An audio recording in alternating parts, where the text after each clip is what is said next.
One of the greatest trumpet players who has ever lived was Louis Armstrong. How did Armstrong become so well known? How is he remembered today?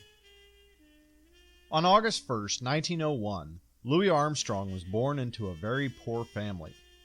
He and his mother lived in a dangerous, poverty-stricken neighborhood of New Orleans known as the Battlefield.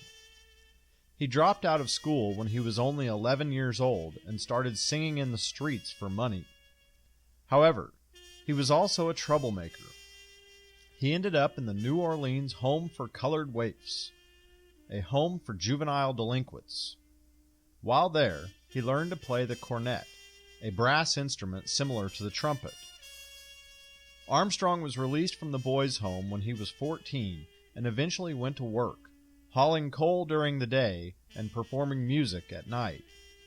Throughout the late 19-teens and early 1920s, Armstrong continued to master the trumpet, the instrument he would eventually become famous for playing. In 1922, Armstrong joined Joe King Oliver's Creole Jazz Band in Chicago.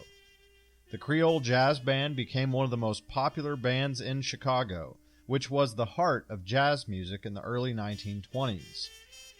The star of the band was the standout young trumpet player nicknamed Satchmo, which was short for Satchel Mouth. Eventually, Armstrong branched out on his own. He progressively became more and more famous throughout the decade. He became well known for his groundbreaking approach to trumpet playing, as well as introducing the nation to new techniques such as scat singing. Scat is a vocal technique in which sounds are improvised. While Armstrong did not invent scat singing, his performances are amongst the earliest and best-known examples. Satchmo became legendary not only for his talent on the trumpet, but for his unique vocal qualities as well. He had a distinctive, low-pitched, gravelly voice, which was instantly recognizable. His most well-known songs include What a Wonderful World, When the Saints Go Marchin' In, and We Have All the Time in the World. Armstrong died in his sleep in July of 1971. His funeral was attended by many other performers who mourned the loss of such an amazingly talented man with a wonderful personality.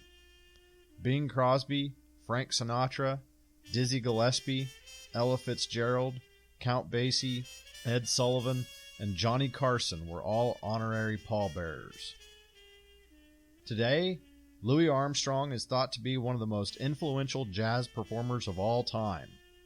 He has also inspired performers in other genres of music. Bing Crosby once referred to Armstrong as the beginning and end of music in America.